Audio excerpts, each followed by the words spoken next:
Les enjeux sont toujours les mêmes et la réforme de l'aide juridictionnelle, c'est un serpent de mer. C'est un serpent de mer dont on parle depuis de nombreuses années, tant la France est un des mauvais élèves européens par rapport à la part de son PIB et par rapport à la part de budget qu'elle consacre à l'aide juridictionnelle, mais aussi à la façon dont les avocats sont rétribués. Alors, il y a eu des débats, on a eu le rapport Naïm Mouchou qui a été déposé il n'y a pas très longtemps, qui est visé d'ailleurs dans le rapport de la commission Perben, mais aujourd'hui on ne peut que constater l'indigence du système. C'est Charlie Hebdo a titré « Tout ça pour ça », sans rester dans quelque chose d'aussi, je dirais, dramatique. Franchement, tout ça pour passer de 32 à 34 € l'unité de valeur, c'est peut-être pas la peine de perdre autant de temps. Moi, je pense qu'il faut vraiment, et le budget de l'aide juridictionnelle, il se comprend par rapport au budget de la justice en général en France. Aujourd'hui, nous avons des budgets, nous sommes parmi les plus mauvais élèves de l'Europe pour la part de budget, pour le montant de l'aide juridictionnelle, pour le nombre de magistrats, pour la lenteur de nos décisions de justice. Et on invoque beaucoup l'Europe en France, mais uniquement dans les sujets qui font consensus, pas dans les sujets qui fâchent. Voilà. Je pense qu'aujourd'hui, la France doit être au rang des grandes nations européennes. L'aide juridictionnelle, c'est la faculté donnée à toute personne qui n'en a pas les moyens de faire assurer sa défense. Il faut le voir côté justiciable, il ne faut pas le voir uniquement côté rémunération de l'avocat. Et aujourd'hui, il faut qu'il y ait une refonte complète du système. Alors, on a un projet de loi qui est débattu là actuellement au Sénat, mais je crois que tout ça, ce sont des mesurettes. Il faut vraiment que l'on prenne conscience, tant au niveau du budget du ministère de la Justice qu'au budget de l'aide juridictionnelle, que la France doit se doter aujourd'hui des moyens nécessaires à faire fonctionner son service public, qui est un service public essentiel, et que les rémunérations des avocats soient à la hauteur du temps qu'ils y passent et de la qualité du travail qui est le leur.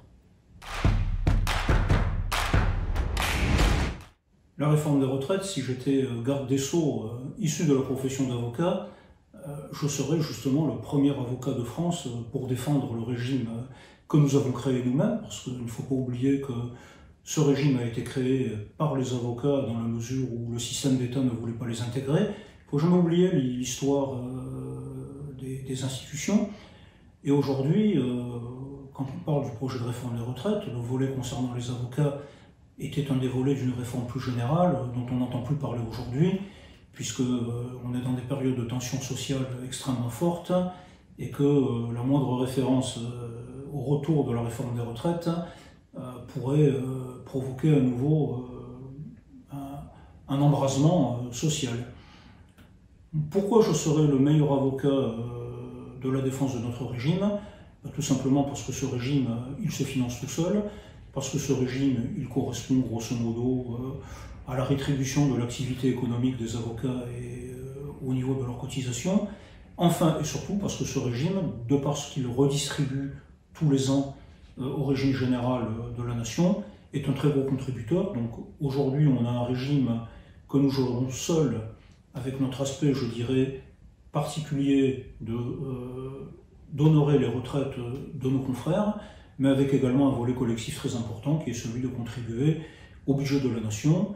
C'est un régime qui n'est pas spécial, qui a été intégré dans le débat un peu de mauvaise foi avec cette notion de régime spécial. C'est un régime autonome, mais c'est un régime qui donne sa part au budget de la nation et qui fonctionne très bien. Pourquoi vouloir supprimer ou revoir ce régime? Je pense que là aussi, il faut avoir la volonté politique de s'attaquer aux vrais problèmes et de ne pas, sous un angle d'égalité ou d'égalitarisme, créer des injustices avec des gens qui ne le méritent pas, comme la profession d'avocat.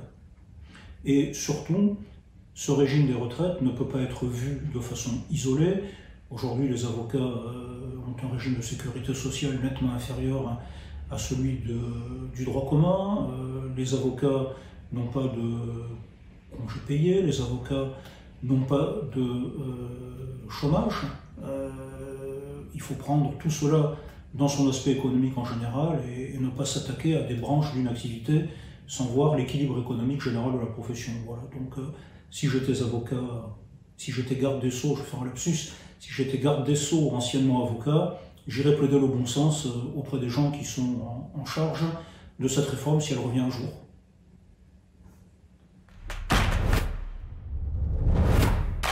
Si j'étais garde des Sceaux, bien évidemment, ce serait un des sujets dont je m'en parlerai immédiatement. C'est cette réforme surréaliste et absurde de la procédure que nous subissons maintenant depuis le mois d'août 2016, dénommé le décret Magendie. Pour moi, M. Magendie n'a pas amélioré la procédure, et je dirais même que c'est un fossoyeur de la procédure. Nous avons un régime, je le dis, absurde, kafkaïen, parce que cette réforme a été imaginée pour accélérer l'évacuation des dossiers.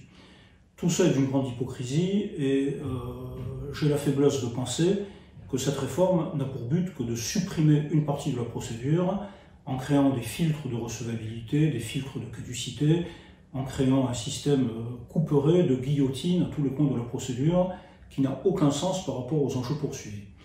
On nous dit on raccourcit les délais et on les sanctionne pour que le dossier soit prêt. Très bien. L'appelant à 3 mois pour conclure, l'intimé à 3 mois pour conclure. Le Code de procédure civile nous dit qu'à l'expiration de ce 6e mois, le conseiller de la mise en état doit fixer l'affaire. Pensez-vous sérieusement qu'il existe en France un conseiller de la mise en état qui a la possibilité de fixer une affaire à l'expiration de 6 mois? Je prends un exemple à Montpellier, lorsqu'une affaire est prête, au bout de ces 6 mois, le délai de fixation est de 2 à 3 ans, 4 si vous êtes à la chambre sociale ou à la chambre de la construction. Donc, dire aujourd'hui à la profession que cette réforme, qui est vraiment liberticide en ce qui me concerne, vous ratez un délai de conclure d'une journée, votre appel est caduc, c'est dramatique pour les plaideurs. C'est une tendance générale d'ailleurs à vouloir évacuer la procédure avec des moyens quand même violents, mais aujourd'hui, une bonne partie de la profession insiste sur le bilan catastrophique de cette réforme. Beaucoup de dossiers de plaideurs, parce que lorsque l'on sanctionne l'avocat, c'est le plaideur qu'on sanctionne. Cela entraîne bien évidemment une responsabilité civile pour l'avocat qui a déjà beaucoup de choses à gérer et qui n'a pas besoin d'avoir encore ce volet supplémentaire de responsabilité. Mais en aucun cas, cela ne permet de réduire les délais d'évacuation des dossiers. Donc arrêtons l'hypocrisie qui règne autour de cette réforme et ses effets annoncés. Faisons le bilan. Aujourd'hui, non seulement les délais n'ont pas été raccourcis, mais les délais ont augmenté. Alors arrêtons de sacrifier des plaideurs, arrêtons de sacrifier des intérêts légitimes, des intérêts importants, et revenons à ce qui était notre procédure. Et si on veut vraiment évacuer les dossiers, à ce moment-là, tournons-nous vers le côté budget, recrutons des greffiers, recrutons des magistrats, mais n'inversons pas les choses, mettons tout cela en ordre, des moyens avant de juger sur des délais, d'imposer des délais. Quand on a une machine qui maîtrise les délais, on peut mettre en place des règles, faire l'inverse dans un but pur de réduction du contentieux n'est pas quelque chose d'acceptable dans une démocratie.